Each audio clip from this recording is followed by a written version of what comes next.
দর্শক, আমি তো চলে এলাম পাটনা থেকে, বিহার থেকে। বিহারে আরও একটা দফার ভোট রয়েছে 11 তারিখে, কিন্তু সেটা অনেক দিন বাকি। এতদিন থাকা সম্ভব না। এমনিতেই ওখানে গিয়ে বাংলার অনেক সব খবর মিস হয়ে যাচ্ছে। আপনারাও অনেকে বলছেন যে বাংলার আরও সব খবর আছে, এগুলো দেখার। তো চলে এলাম। তবে একটা দফার যা ভোট দেখলাম, তাতে পরের দফাতে কি হবে সেটা তো আন্দাজ করে বলাই যায়। খুব ভালো ভোট হচ্ছে বিহারে, সেটা বলতে কোনো দ্বিধা নেই। বিহার সম্পর্কে আমার ধারণা কিন্তু পাল্টে গেছে। তবে দর্শক, আমি আস্তে আস্তে একটা বিষয় দেখলাম এক্স হ্যান্ডেলে। কুণাল ঘোষ একটা পোস্ট করেছেন, সম্ভবত কালকেই করেছেন পোস্টটা, আমি কালকে দেখিনি, আজকে দেখলাম। আচ্ছা, আগে দেখুন মানে কি পোস্ট, উনি কি বলেছেন। নমস্কার। বিএলও এসআইআর ফর্ম মাননীয় মুখ্যমন্ত্রীর বাড়ির অফিসে দেওয়া নিয়ে একটা বিভ্রান্তি তৈরি হয়েছে। প্রশ্ন হলো, গতকাল এই খবরটা একটু বিকৃত আকারে রটলো কি করে?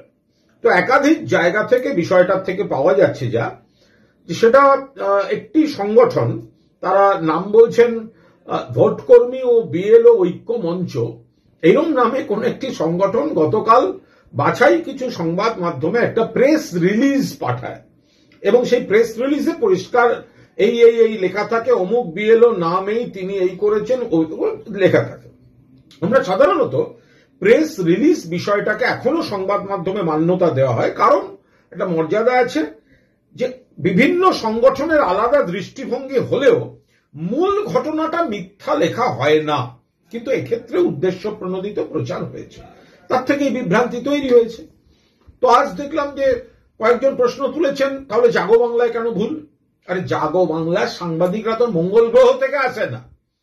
তো যদি ওই প্রেস রিলিজ অন্যান্য মিডিয়া খবর হয়েছে, খবর হিসেবে তারা লিখেছেন, ভুল করেছেন, বাট তারাও তো মঙ্গল গ্রহ থেকে আসেন না। আবার দেখলাম সিপিএম এর সব সোশ্যাল মিডিয়ার ফেরেববাজ, এক একজন 3-4 বার করে হারা, তারা জাগো বাংলা কোট করে ডায়ালগ মারছেন। আরে ভাই, এই কালকা যোগী এগুলো। দেখলেন দর্শক, কুণাল ঘোষের বক্তব্য, মুখ্যমন্ত্রীর ওই ফর্ম নেওয়ার যে বিষয়টা, সেই বিষয়ে একটা বিভ্রান্তি ছড়িয়েছে, এবং সেই সঙ্গে উনি নিজেও স্বীকার করছেন যে ওনারা যেটা চালান, দলের যে মুখপত্র জাগো বাংলা, সেই জাগো বাংলাও ভুল খবর ছড়িয়েছে, প্রকাশ করেছিল। যদিও আমি দেখিনি অ্যাকচুয়ালি কি লিখেছিল, কি হেডলাইন করেছিল। তো আমি এখন আবার ওটাও দেখছিলাম, যে দেখি কি হেডলাইন করেছিল। তো দর্শক, এমনিতে খুঁজে পাচ্ছিলাম না, তো সার্চ করতে গিয়ে আমি এটা দেখতে পাচ্ছি, কিন্তু এটাকে যখন ক্লিক করছি তখন আবার এটা নেই, উড়িয়ে দেওয়া হয়েছে। তো যাই হোক, তার মানে জাগো বাংলাও বলতে চাইছে যে ওই খবরটা ফেক ছিল, কুণাল ঘোষ বলতে চাইছেন যে ওই খবরটা ফেক ছিল। কিন্তু কুণাল ঘোষ যে ব্যাখ্যাটা দিচ্ছেন, যে কি এক সংগঠন, তারা নাকি একটা প্রেস বিবৃতি পাঠিয়েছে, প্রেস বিবৃতি পাঠালে তার উপরে ভর করে খবর করা হয়ে থাকে, তো সেটাই করে দেওয়া হয়েছে। আমি বুঝলাম না এটা কি বলছেন। প্রেস বিবৃতির খবর অন্য কেউ করতে পারে, আমি ধরছি। আমি জানি না আদৌ এরকম কোনো প্রেস বিবৃতি কেউ দিয়েছে কি না, নাকি এটাও একটা কোনো অজুহাত, একটা ব্যাখ্যা, একটা সাফাই দেওয়ার চেষ্টা হচ্ছে, যেহেতু একটা এরকম ঘটে গেছে, জানি না। আর দ্বিতীয় কথা, প্রেস বিবৃতি যদি কেউ পাঠায়, এবং যে খবরটা নিয়ে ওনাদের নেত্রীর এত আপত্তি, তো এইরকম আপত্তিকর একটা খবর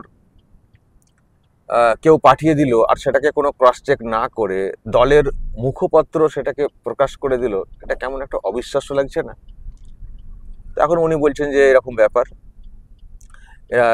মানে চেপে দেওয়া হয়েছে, তো ওটা একটা ভুল খবর।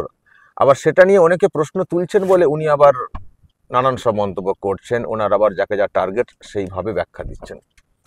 এইসব ব্যাখ্যা দেওয়ার কি কোনো প্রয়োজন রয়েছে? আপনি আপনাদের মুখপত্র একটা ভুল খবর ছাপছে, বা একটা দলের মুখপত্র যখন কোনো খবর ছাপে, সেই দলের সংক্রান্ত একটা ব্যাপার, নেতা নেত্রীর ব্যাপার, তো তো সেটাকে অন্য মিডিয়া খবর করবে না, তারা তো আরো জোর কদমে খবরটা করবে, যেহেতু দলের মুখপত্রে খবরটা প্রকাশ পাচ্ছে, ফলে সেটা তো আরো বেশি অথেন্টিক মনে হবে না।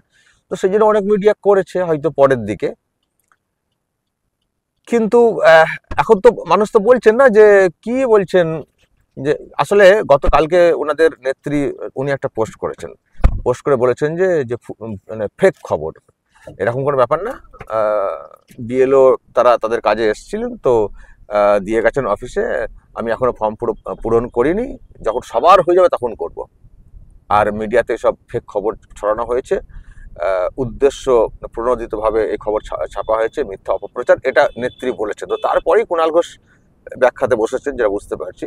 আমি জানি না কোনো ওদিক থেকে ঘা খেয়েছেন কিনা, ঘা খেয়ে আবার একটা ব্যাখ্যা দিতে বসে গেছেন কিনা কুণাল ঘোষ।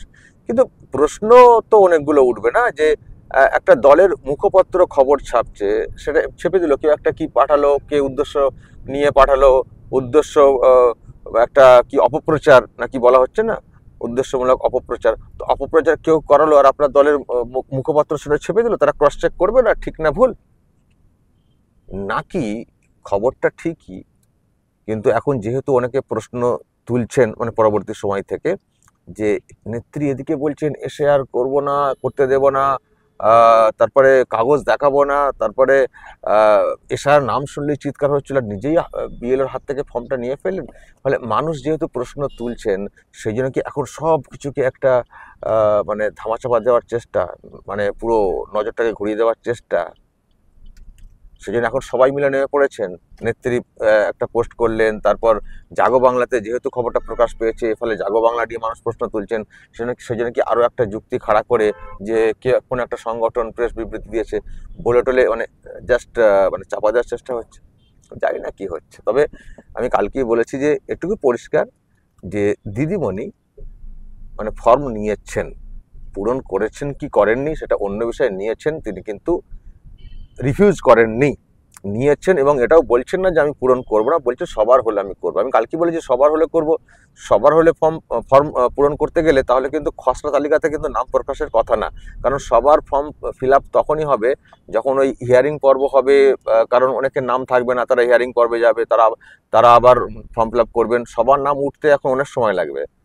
তাহলে সেই 7 ফেব্রুয়ারি, তাহলে 9 ডিসেম্বর যে তালিকা প্রকাশ পাবে খসড়া তালিকা, তার মানে সেখানে মমতা ব্যানার্জির নামটা থাকার কথা না, কারণ উনি তো ফর্ম ফিল আপ করবেন না বলেছেন। আমি দেখবো সেটা, দেখবো দেখবো কত দম, ফুটানি তো চলছে, শুধু নজর ঘোরানো, কথা ঘোরানো, এটা আমার পরিষ্কার বুঝতে পারছি। আসলে কথা আছে না, চাচা আপন প্রাণ বাঁচা, লোককে অনেক কিছু বলছি, কিন্তু এদিকে আবার নিজে যাতে আবার দেশ ছাড়া না হয়ে যায় সেই ভয়টাও কাজ করে। কারণ ফর্ম ফিল আপ না করলে আপনি কোন দেশের বাসিন্দা কি করে বুঝবো, যদি আপনি ফর্ম ফিল আপই না করেন, তার মানে আপনি তো নিজের কোনো তাগিদ নেই। ওই ভয়টা হয়তো আছে, ওই ভয়টা আছে নেত্রী, সেই জন্য নিয়ে ফেলেছেন, দেখবেন চুপি চুপি ঠিক ফর্ম ফিল আপ করে ফেলবেন। আমি তো বলছি যে ওনার দম থাকলে দেখবো যে মানে 9 তারিখের খসড়া যে তালিকা, তার আগে উনি ফর্ম ফিল আপ করবেন না, মানে 4 ডিসেম্বরের মধ্যে ফর্ম ফিল আপ করবেন না, দেখি না, দেখি সেটা দেখবেন দর্শক, দেখবেন ঠিক 4 তারিখের মধ্যে ফর্ম ফিল আপ করে ফেলেছেন, খসড়া তালিকাতে দেখবেন নাম চলে এসছে, নাম চলে এসছে। সুতরাং মানুষকে ভুল বোঝান, কিন্তু চাচা আপন প্রাণ বাঁচা বা চাচি আপন প্রাণ বাঁচিয়ে চলেন, নাকি কি বলবেন? তো এই হচ্ছে ব্যাপার দর্শক, মানুষকে ভুল ভ্রান্তি মানে মানুষকে বিভ্রান্ত করার চেষ্টা করেন, কিন্তু নিজেরা ঠিক নিজেদের পরিবার, নিজেদের স্বজন সবাইকে ঠিক গুছিয়ে রাখার চেষ্টা করেন। মানুষকে বুঝতে হবে, মানুষকে বুঝতে হবে। এখন কুণাল ঘোষ এইসব সাফাই দিলে কি হবে? পরিষ্কার হয়ে গেছে যে নেত্রী নিজেও চাইছেন বা নিজের ফর্মটা ফিল আপ করতে চাইছেন, সেই জন্য প্রথম দিকে একেবারে নিয়ে ফেলেছেন। যত্ন করে হয়তো এখন রাখছেন, জমা হয়তো পরে করবেন, সেটা অন্য বিষয়। তো দর্শক এই হচ্ছে ব্যাপার, এখন এত বিষয় ধরা পড়ে গেছে, তো তাই কুণাল ঘোষরা এখন এইসব বলছেন, আবার অন্যের ঘাড়ে দোষ চাপাচ্ছেন। জানি না মানে মানে ফর্ম নিচ্ছেন সেই ছবিও তোলা আছে কিনা, সেটা হয়তো ছাপতেন, কিন্তু তার আগে এরকম বিতর্ক তৈরি হয়ে গেছে বলে হয়তো এড়িয়ে গেলেন। মানে অনেকগুলো প্রশ্ন দর্শক উঠছে। তো যাই হোক, কুণাল ঘোষদের এই যে ব্যাখ্যা, এটার আপনারা কি বলবেন? বিশ্বাসযোগ্য যে ব্যাখ্যা দিচ্ছেন? আর যদি বলেন যে এরকম হয়েছে, তাহলে এটা তো মানতে হবে কুণাল ঘোষকে যে তার মানে জাগো বাংলাও ফেক খবর ছাপে, যদি ধরছি সবটাই ফেক, বিভ্রান্তিকর, অমক তমক, তার মানে কোনো ক্রস চেক না করে, এই যে অনেক ক্ষেত্রে বলা হয় না যে কেউ একটা বললো, মিডিয়া ছেপে দিল, ক্রস চেক করলো না, তার মানে জাগো বাংলাও সেই কাজটা করে। তার মানে জাগো বাংলাও সেই কাজটা করে, কোনো খবর কেউ কোথাও সংগঠন কেউ হয়তো একটা বিবৃতি দিয়েছেন, সেটার কোনো ক্রস চেক না করে জাগো বাংলা ছেপে দেয়, তার মানে ফেক খবর ছাপে। তার মানে ফেক খবর ছাপে জাগো বাংলা, তাহলে সেটা স্বীকার করতে হবে। কোন দিকে যাবেন কুণাল ঘোষ? ঘেঁটে ঘ পরিস্থিতি। দর্শক বলবেন আপনাদের যা মত এই বিষয়ে, অবশ্যই বলবেন। আর এখানে মিডিয়ার তো কাজকর্ম করাটাই তো খুব সমস্যার, মানে মিডিয়াকে দোষারোপ করাটা খুব সহজ হয়ে যায়। আমি এই কথাটা আর একটা কারণে বলছি, আমি বিহারটা তো ঘুরে এলাম, আমি বিহারে একটা বিষয় দর্শক দেখে এলাম যেটা আমার খুব ভালো লেগেছে, মিডিয়ার কাজের স্বাধীনতা দারুণ। এখানে তো কিছু ছবি তুলতে গেলে বলা হয় যে কি ছবি কেন তুলছেন, পারমিশন নিয়েছেন? আমি বিহারে দেখলাম ছবি তোলার ক্ষেত্রে কারো কোথাও পারমিশন লাগছে না। আপনি যে কোনো পার্টি অফিসে চলে যান, ভিডিও করতে করতে পার্টি অফিসে ঢুকে পড়ুন, যে কোনো মানে অফিসে চলে যান, যে কোনো মানুষকে ডিরেক্টলি হঠাৎ করে প্রশ্ন করে ফেলুন, কোনো হস্তক্ষেপ নেই। কেউ বলবেন না যে আপনি কেন ছবি তুললেন, কেন পারমিশন নিলেন না, কেন এই কথা বললেন না। এত স্বাধীনতা আমি দেখে এলাম মিডিয়ার কাজে, এবং মিডিয়ার লোকজনদেরকেও খুব গুরুত্ব দেওয়া হয় আমি দেখে এলাম বিহারে। আমার কিন্তু বিহারের সার্বিক যে বিষয়টা না, খুব ভালো লেগেছে, খুব ভালো লেগেছে। এবং আবারও বলছি, মিডিয়ার কাজকর্মের আমি আরো খোঁজও নিলাম, বলেছেন যেখানে মিডিয়ার যারা পার্সন আছেন, লোকজন, তাদেরকে খুব সম্মান দেওয়া হয় এবং কাজটা ঠিকমতো করে করতে দেওয়া হয়। কে কোন পন্থী, কি অমক তমক, এইসব মানে বিচারই করা হয় না। কিন্তু এখানে তো জানেন তো, আমার নামে অলরেডি 28খানা কেস হয়ে রয়েছে। তো এই হচ্ছে বিষয়, তফাৎ দেখছি, বুঝছি। তো দর্শক বলবেন, যদি আপনাদের এই নিয়ে আরো কিছু বলার থাকে অবশ্যই বলবেন, কমেন্ট বক্সে নজর রাখবেন আরামবাগ টিভিতে।